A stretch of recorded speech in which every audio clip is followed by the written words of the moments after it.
Welcome. This is Tasemere, your host of the Blackout live from New York. For folks who haven't tuned into this segment before on blackusa.news, this is a segment designed to celebrate Black folks across the diaspora and to have an open dialogue about Black economics, how we reimagine trends in business, and explore the magic that we have. So, some episodes ago, I spoke about venture capital, right? And we got into this whole conversation around acquisitions, mergers, and franchises. So, I wanted to bring a special guest that I have all the way from Georgia to talk about just what does this whole ecosystem mean. So, I have with me today Tanya O-sense-y, who is a results-driven, proactive, and skilled business attorney. She not only recognizes legal risk, but also knows how to intelligently manage them. Tanya brings solutions that create business value. She takes the time to understand each client's business and works with the client to develop and execute business strategies while reducing risk and legal liability. I know that was a mouthful. Thank you, Tanya, so much for having me and for that wonderful introduction. No problem. I wanted to just, thank you for taking the time because I know you're in a few other states than I am right now. But I think that this is such an important topic for us to get into because I really met you on LinkedIn. I've been following you, following your content, following your posts. And it has really been very enlightening to me because some things I hadn't even thought about. And I work with businesses, but I don't work with them on acquisitions or mergers or franchises. And so to me, that's a whole nother bag of worms when you get into operations, legal, finance, right?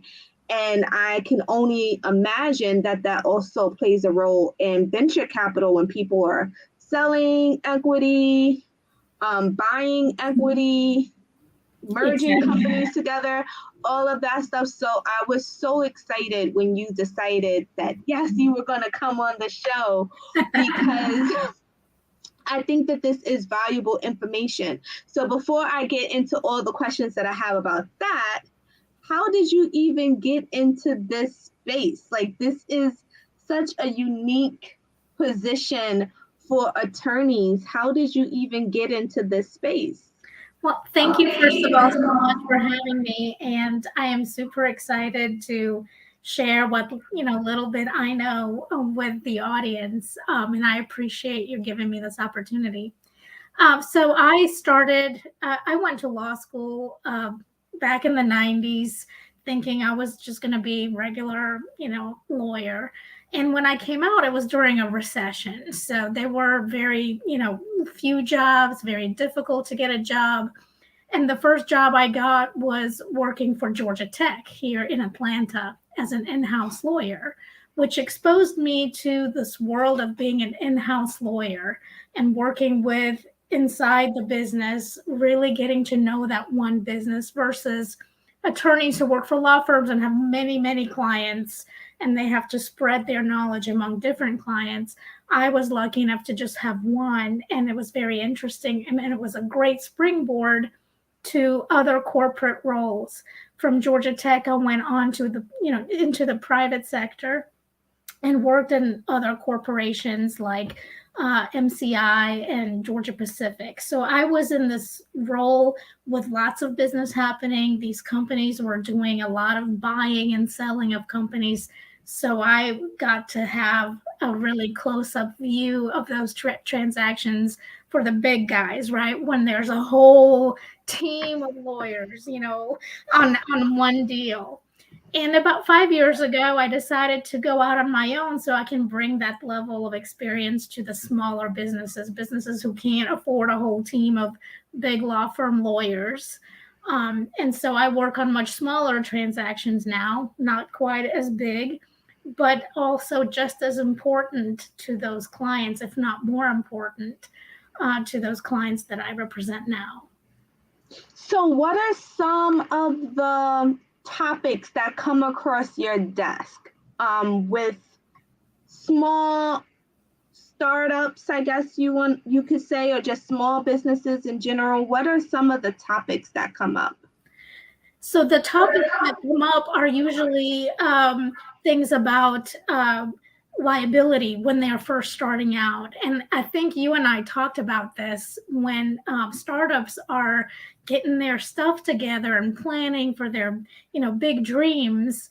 They come up with a budget for marketing. They come up with a budget for, sales and advertising, but they almost never consider budgeting for legal, budgeting for taxes, and all these other kind of boring things, but are so important. Compliance, legal, taxes, all of those things can make your business disappear if not done right. So it's just as important to budget for them up front. And so when I work with startups, that is one of the first things that I address. Have you budgeted enough money to take care of these important things? And usually they do, so that's great, but not always. Yeah, because I hear a lot of them are budgeting for LegalZoom, right? They're like, oh, I'll just do it on LegalZoom, or right. I'll Google some contract and like copy and paste it and just change the name, right? Yes, all the time. I see this almost every single day, if or a week at least. And unfortunately with Zoom, and it's fine for some very limited circumstances, but not for most circumstances. And what's happened, and you can ask any other lawyer who does business law, is that LegalZoom and companies like LegalZoom, because there's others like it, and I don't want to pick on LegalZoom, but they are a great source of business for lawyers because they do things wrong so much and they create so many problems that basically you've saved money up front, or you think you've saved money up front going to a company like that, but it was done so badly that you'll end up spending a lot more money trying to fix those problems later than you would have spent if you just engaged a real lawyer who can give legal advice from the beginning. LegalZoom and companies like that are just companies that provide a service, but they cannot provide legal advice, right? They are not attorneys. So if there is any issue and you didn't get legal advice from a licensed lawyer, it's the same as, having some bookkeeper do your taxes who's not a CPA. If they screw something up, it's basically buyer beware, right? And if that person is not licensed and doesn't have the right experience to give advice, you're just going to be out of luck if they mess it up. I am so glad you mentioned that, because I was in a conversation with a friend of mine, and we usually have this conversation a lot, that a lot of people think that because they can give advice that they're experts, right? So maybe they read a lot of books, maybe they went to YouTube University, maybe they practiced something on themselves and it worked, right? And so now they're like, oh, you can do it like this and you can do it like that. And it might sound really good because maybe they're putting in some of those buzzwords that people are used to hearing. But when it gets down to the meat and potatoes, it doesn't cut the mustard, right? And so to bring this back and focus around mergers and acquisitions and franchises, that's a whole nother level of business, right? So like business comes in different forms and fashions. And I think people also throw those terms around. So can you just give a very basic definition of what those three different types of businesses are?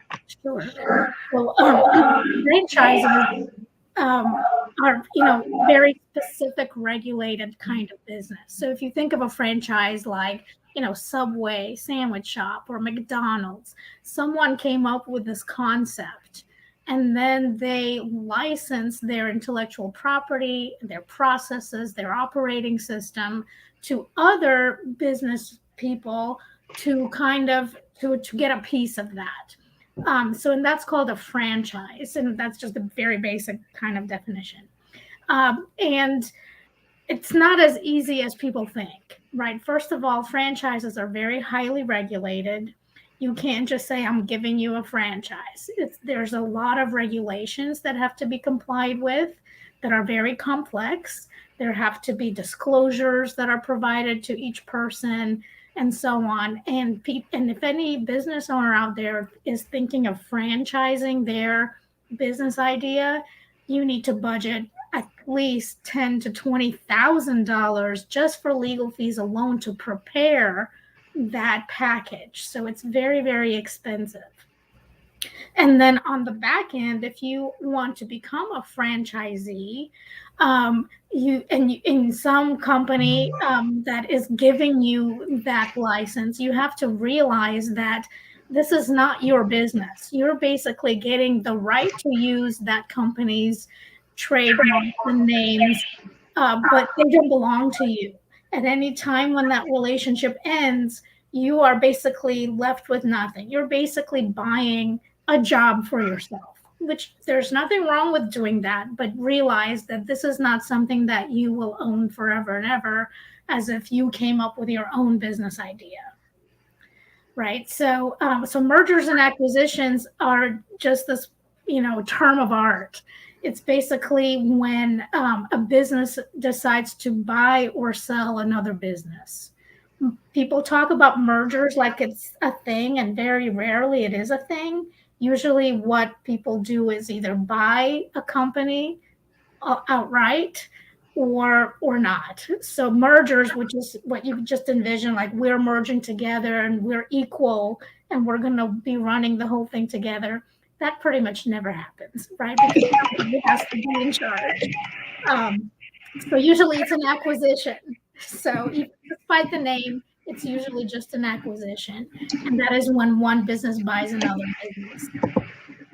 I'm so glad that you made that distinction, because I've been hearing mergers and acquisitions, and I think what happens is that whether you are like someone that is sitting in business all the time, or you're just someone that watches business as it happens, right? You're thinking, okay, this is what's happening on the stock market. And I heard that this major company just like bought up this other company.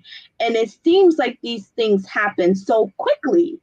And I think that as someone that doesn't sit in that space, right, you're like, oh, I can just, I've had clients come to me and say, I'm going to start a franchise. And I'm like, huh?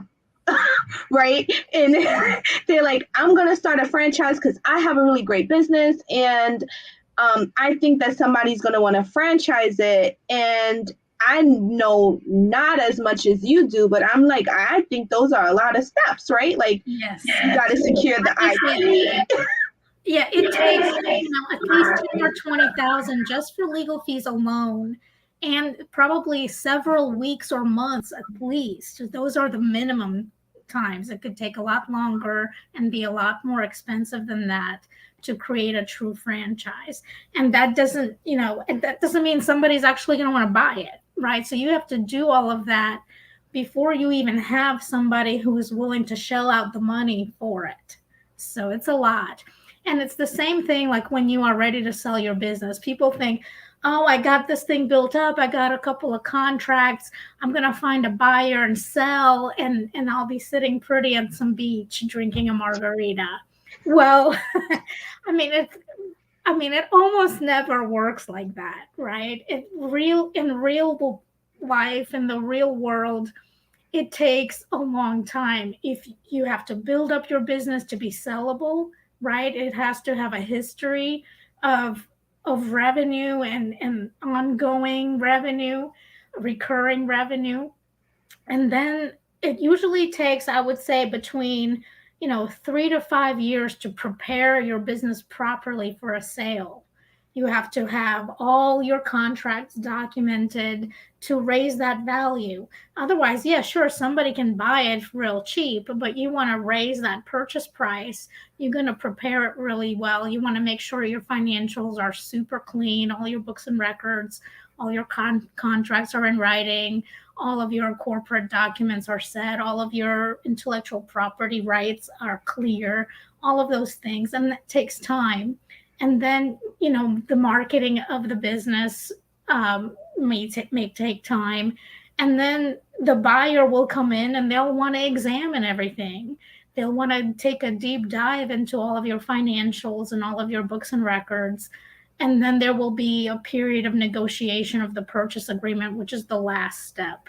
So before I'm even involved, at the last stage, there are potentially years of work that need to be done to get the company ready for a sale. So it's something that, takes time to prepare if you want to sell at a good price. Now, what about this whole VC world?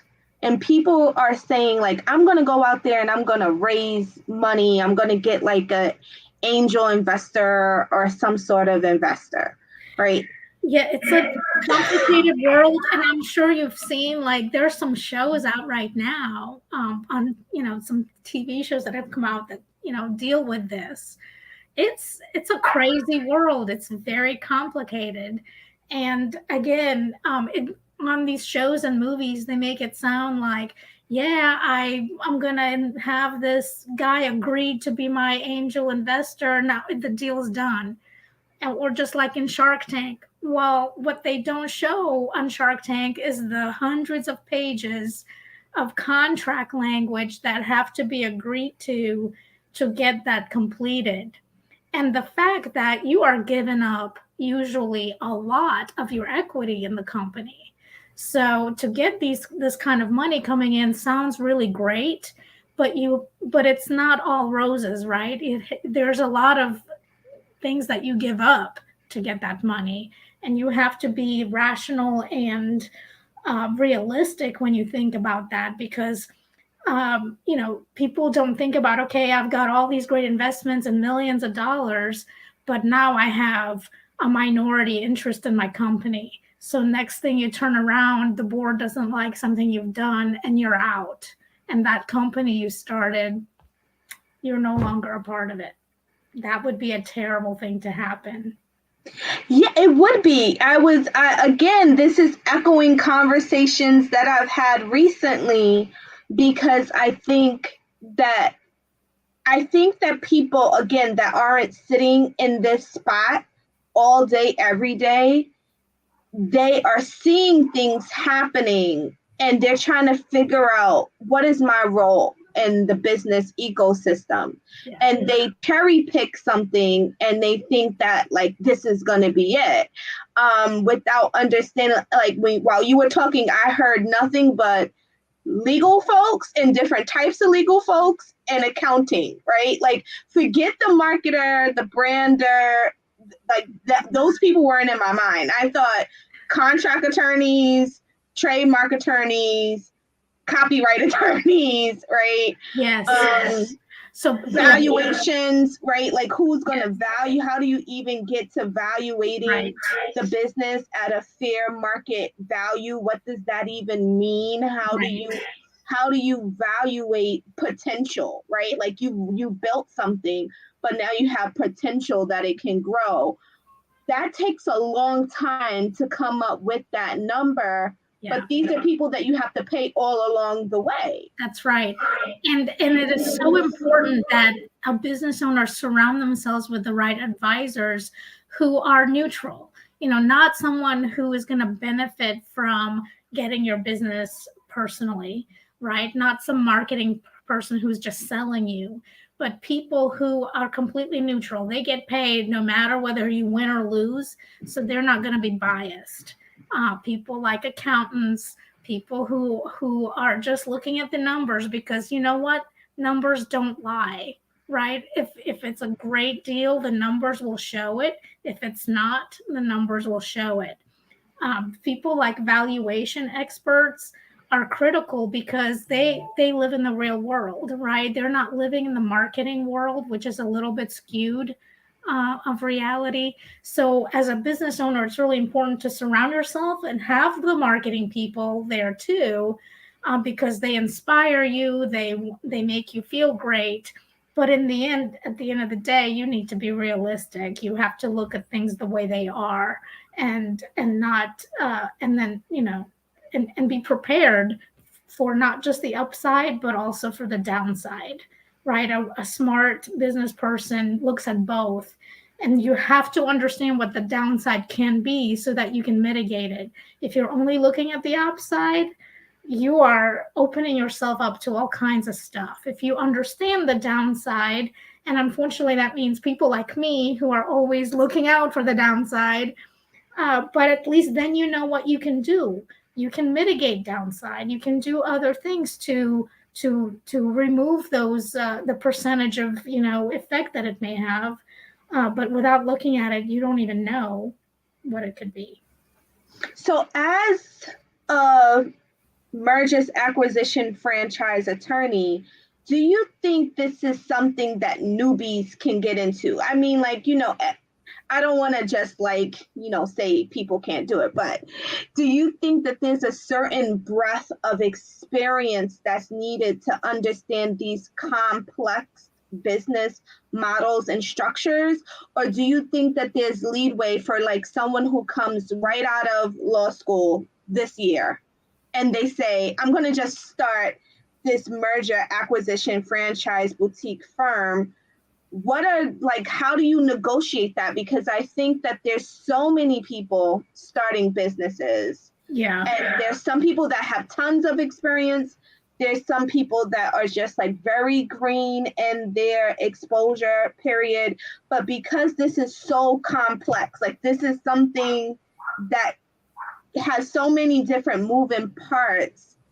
Yeah. What would be, not legal advice, but what would be some things that business owners should look for when they're scouting for this kind of expert? They should look for someone with a lot of experience. I can't speak for all lawyers, but for me, when I got out of law school, I knew absolutely nothing. Okay. And I am still learning today. I've been a lawyer for over 25 years, and I'm still learning every single day because things are constantly evolving. Law is getting a lot more complex every day. There's new things coming out. There's new developments in the world all the time. So if I was a business owner looking for help, I would definitely look for someone with at least 15 to 20 years of experience doing that particular area of law. I wouldn't hire someone who is a generalist who says that I do wills and I do contracts and I do personal injury and all of this stuff. Nobody can do all of those things well, right? It's very, very specialized. And it's getting more and more specialized as time goes on because of the complexity. So definitely need someone with at least 10, 15 years of experience, if not more. Now, what about this NFT business? How is this impacting what you do? Because people are doing this Bitcoin, this NFT. It doesn't affect me at all because I don't accept that, right? I think of it as pure speculation. I'm a pretty conservative person. Maybe there are lawyers out there who will accept that, but it's too risky for me personally. I am not backed up by a huge firm, and I'm not a bank, so I don't do business that way. But I understand that business is getting done that way, but it is a risk. Like I said, you have to evaluate your own risk sensitivity, your own ability to take risk, and what would happen if you accept a deal that is being paid in just or something like it. You have to be willing to. You have to be ready for the situation where you get nothing, right? If that possibility is acceptable to you, yeah, because I'm just there's so many different multi layers of what's happening, and this complex ecosystem that is business. For me, I work predominantly with people that have ideas, all the way to people that are looking for pre-seed funding on just the business plan, right? That's all that I do. I haven't stepped into mergers, acquisitions, and franchises because that's like just a whole nother ball of worms. Do you find that you have to help change the business model or the business structure when people are looking at that as being an option? What do you mean by? Do you find that from a legal standard, like let's say someone comes to you with a cleaner's business, right? And they're like, hey, Tanya, I want to, merge this or get rid. I'm tired of the business. I don't have anybody in my family that wants to take it over. So there's no succession plan. I just want to get rid of it, right? And then at that point, do you find that sometimes the business model has to be tweaked to be more profitable for it to be sellable, or business owners tend to be very focused on how they're driving their revenue? So when they get to this point, like all they have to do is work with you to make the sell. Yeah, very rarely they only have to work with me because I am just a lawyer, right? They have to get their financial house in order before I can even help. And usually it would be very difficult to find a buyer for a business if your financials are not in good order. And I spoke with a client a few months ago who was, not willing to get advice on the financial side and had a potential buyer who was willing to buy stuff. So he hired me to just buy. Well, the contract ended up being taking so long that the whole thing kind of fell through. It fell apart. The buyer walked away. But then my client was like, I have nothing else. I'm just going to walk away. He made the decision, instead of trying to build it up and try to sell it again, that he was just going to leave and walk away Oh my gosh. He just said, I'm done and I'm just gonna close the business. He was exhausted and tired and just walked away from the whole thing. So that is like the worst case scenario, right? And that's, so that's why I was saying you have to prepare for a long time, sometimes even years, to get the business to the point where it's attractive to a buyer, so that a buyer would want to buy it and pay good money for it. I have another client who had a retail business and really struggled with COVID. When COVID hit, he practically had to shut down for a long time. He was on the verge of going bankrupt last year. Then earlier this year, some company came in and offered to buy him out for $2 million. So he managed to stick it out through the bad times, get the loans, the PPP loans, and just managed to hold on. And then a buyer just came and offered him an incredible amount of money that he never even imagined. So it's being persistent and being serious and sticking around a lot of times, Yeah, I mean that takes the grit of a business owner, right? Like you can't run when things get hard or seem to be getting hard. That's really interesting, but I think it's because sometimes people look to you at the very last minute, right? They're like, make this happen tomorrow because I can't do this anymore. And they haven't really looked at the full scope of the team that they need to have in place. And so I think oftentimes when people start, they have no team. It's just them. They are the team. Maybe along the way they develop a remnant of a team, but that's usually not enough. Like the people that they have aren't usually enough to help make very critical decisions, right? Right. Because they're penny wise and pound foolish, right? They want their, brother-in-law who does, taxes for H&R Block to to give them advice on and selling their business. Well, you have to have people on your team who are strategic thinkers, who are experienced in exactly what the situation you're facing in your business, who can give you advice that's actually going to add value. And even though you have to pay them, the value you'll get far exceeds what you have to pay for those services. Yeah. I totally agree. So before we wrap up, because I don't want to take so much more of your time, how do people find a business acquisition and merger attorney? How do they find them? And then how do people connect with you if people have questions? This is a show that is on a network that has folks from all over the world watching. So there's likely someone in Georgia that might say, hey, I need this advice. I just want to be able to set myself up for success. So how do they find you or someone like you if they can't work with you? So I'm online at www.osenskylaw.com, or you can find me on LinkedIn at Tanya Osensky, and I'm happy to connect with anyone who wants to reach out. If anyone out there who is not in Georgia and would like to talk to a lawyer, I'm happy to reach out to my network to try to find a lawyer in their state who does what I do. And barring that, ask any other lawyer you know. Lawyers are great at connecting people with other lawyers who are of a different, practice area. So if you know and trust a good lawyer, or your accountant, or someone who works in the business kind of community, who is kind of at least tangentially involved in these kind of transactions, ask them for a referral.